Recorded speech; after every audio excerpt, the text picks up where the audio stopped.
friends, we are back. We just finished up Fantastic Mr. Fox, a very silly and short book about a very sly and silly guy who found a loophole to trick farmers probably until the end of time. It was a very comedic and silly book, and now we're going to go back into a story that I know all of my book club friends loved, and I as well. It actually just came out, and we are transitioning to the one and only Bob. I ordered this on Amazon, and it finally got here, so I'm so excited to start reading this story. The first book we conquered as a club was the one and only Ivan, and we all fell in love with Ivan, Ruby, and Bob. And at the end of the book, I did feel like Ivan and Ruby had their happy ending, but I don't necessarily know if Bob did as well. I know he was with Julia when they went to visit, but we're not truly sure if that's where he ended up, if he ended up with Julia, if that's where he lives. So this is going to be a very fun adventure to see what happens to our very sassy and very good friend Bob, and hopefully he gets a happy ending as well. Again, this is by one of our favorite authors, Catherine Applegate, and we are going to continue now. If you do want to order it, I know right now they're only offering the hard copy, and it's not on the online archives yet. So if you aren't able to order it, it's okay. You can always just follow along with me. We'll switch from face videos to book videos, so I'll try to give you a variety of this story. I'm very, very excited. So this is the sequel to the one and only Ivan, and we're going to begin the one and only Bob. Okay.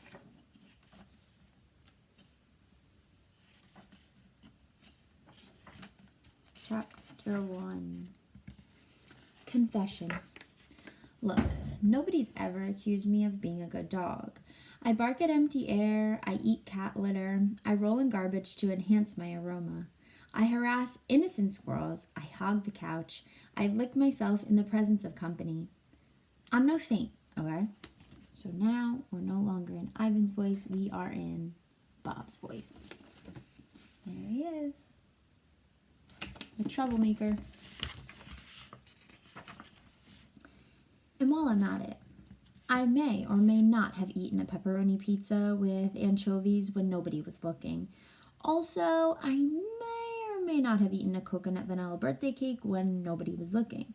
Also, I may or may not have eaten a Thanksgiving turkey, except for the stuffing, way too much rosemary, when nobody was looking. Nobody looking, that seems to be the common thread.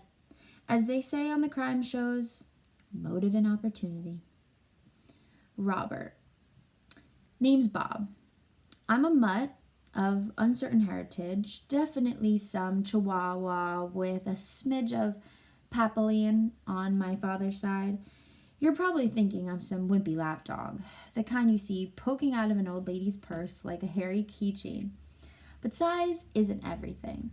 It's swagger, attitude. You gotta have the moves. Probably I should have been named Bruiser or Bam Bam or Bandit, but Bob's what I got, and Bob will do me just fine. Julia named me long time ago. She's my girl. She calls me Robert when I get on her nerves. Happens pretty often, to be honest. Numero uno. There's an old saying about us dogs. Goes like this. It's no coincidence that man's best friend can't talk. Let me tell you something. If we could talk to people, they'd get an earful. You ever hear anyone mention man being dog's best friend? Nope, didn't think so. Way I've always figured it, end of the day, you gotta be your own best friend. Look out for numero uno, which means number one. Learned that one the hard way. That's not to say I don't have a best pal. I do. Who do you think's his best pal? Gorilla named Ivan. Big guy, and I go way back. Gorilla and dog. Yep, I know. You don't see that every day. Long story. I love that big ol' ape. Ditto our little friend Ruby. They're the best. So we know that from the one and only Ivan, we know that Bob had a really, really hard upbringing. He didn't have a lot of trust in humans and a lot of trust in adults. And he found his way to the zoo and wasn't even supposed to stay there, but he just couldn't get caught. So he's just really saying in that I have friends, and it's Ivan and Ruby, but I really just try to focus on myself. How we met. First time I met Ivan, I was a homeless puppy, desperate, starving, all alone. It was the middle of the night, and I'd slipped into the mall where Ivan lived in a cage. I wandered a bit, grateful for the warmth, confused by the weird assortment of sleeping animals I found there, checking every trash can for anything edible. There was a small hole in the corner of Ivan's enclosure. He was fast asleep, cuddled up with a worn stuffed animal that looked like a weary gorilla. Not Tag. He was snoring, and man, that guy snored like a pro.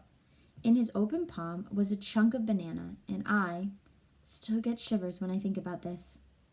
I ate it right out of his hand. Guy could have squeezed his finger shut, and I would have popped like a puppy balloon. But he just kept on sleeping. And then, more shivers. I am either manic or the bravest dog on the planet, probably a little bit of both. I hopped up onto that big, round, furry tummy of his. That's right, I climbed Mount Ivan. Crazy, I know. I have no idea what I was thinking. Maybe I was so exhausted I went a little bonkers. Maybe he just looked so warm and cozy that I figured it'd be worth taking a chance. I did my bed boogie. Dogs don't feel right till we do quick dances before settling. Once I had things just so, I lay down in a little puppy lump and rode the waves of that tummy like a puny boat on a great brown sea. So the first time they met, he was eating out of his hand and just slept on a random gorilla's belly. But he was a puppy, he probably didn't know a lot better. When Ivan opened his eyes the next morning, he didn't seem surprised in the least to find a puppy snoozing on his belly. He refused to move until I woke up. I think he was glad, as I was, to have found a new friend. I love Ivan. There they are. The amazing history of man's best friend. Before long, me and Ivan were best buddies. We're an unlikely pair, sure. Ivan's calm and serene, a philosopher, an artist. I wish I could be more like that. No one's ever accused me of being level-headed. Hot-headed? Sure, which means just like angry, crazy, they're doing a million things. And I can't talk pretty like Ivan can. I'm a street dog, after all, and proud of it. Still, we clicked in a way I never had with humans. Man's best friend? No way. Gorilla's best friend? You bet. Seems to me the first time I ever heard that phrase, man's best friend, was while I was watching TV with Ivan.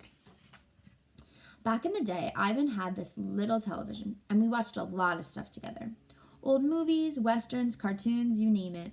Poor guy was stuck in a cage, didn't have a lot else to do except throw me balls at gaping humans, and we all know what meatballs are. Anyways, me and Ivan, big fans of the tube.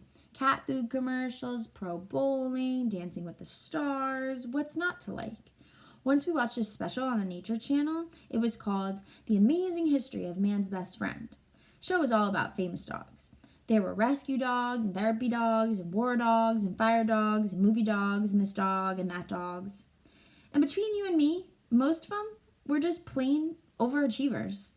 When they got to the dog named Hotch something or other, Hotchito maybe, seems his owner died. For the record, I object to the word owner, but we'll set that aside for now. And Hatch something or other sat around for over 9 years in the same spot, at the same train station, day after day, waiting for him to return. Thing is, the narrator was babbling on and on about this dog, really over the top stuff. How loyal, how loving, break out the Kleenex, blah, blah, blah, blah, wow, wow, wow. Man's best friend. They made a statue of the dog, I kid you not. A statue of a dog who sat around 9 years waiting for a dead guy. So you can really hear Bob's sarcasm. He has a very, very sarcasm sense of humor, and I love it. I think it's very, very funny. In my opinion, that dog was a ninny, a numbskull, a nincompoop. I'm yours. let me tell you about being man's best friend. Being man's best friend can mean a lot of things. Companionship, belly rubs, tennis balls. But can it also mean dark, endless highway and an open truck window? It can mean the smell of the wet wind as hands grab the box you're in with your brothers and sisters, and you go sailing into the unkind night, and still, crazy as it sounds, you're thinking, but I'm yours. Oh, this book's gonna make Miss Puglisi cry because I'm a dog mom and this just made me so emotional. So that was the story of Bob when he was thrown out of the car window with his siblings from a really mean owner. And we know that his siblings didn't make it because he told Ivan that. And it just shows, Bob's loyalty when he was young. He was saying, even when they were throwing me out of their car and out of their life, I was still thinking, like, I'm your dog. Why are you doing this? And that just shows how loyal Bob is. No one. That's what being man's best friend can get you. A black highway, an empty box, and no one in the world but you. That's where we're going to wrap up today. I need to get a bookmark. Just like the one and only Ivan, there's moments of the one and only Bob where there's going to be somber topics and there's going to be somber moments. And we've been studying character development and reading, and we know that a lot of the time the author has to include these really hard and sad moments to make our endings so much better and make us all feel like, oh, thank goodness. We know Ivan had a really hard life, and we had to endure those horrible stories about his sister and his family and his siblings in order to be so happy to hear that he was free in that humane zoo with a lot of land and someone he loved and a family and a troop. And I think that's what Catherine Applegate is going to do with Bob. I think she's going to tell us all about why he is who he is and why he's very guarded and very tough, because he definitely had a very tough upbringing. And just like the one and only Ivan, I think this book is really going to tap into your empathy and your emotions, and we'll both just cry together. Make sure you head to our Flipgrid and answer our responses. I hope you're so excited to continue reading The One and Only Bob with me. We have a lot of book left to read, so I will see you tomorrow.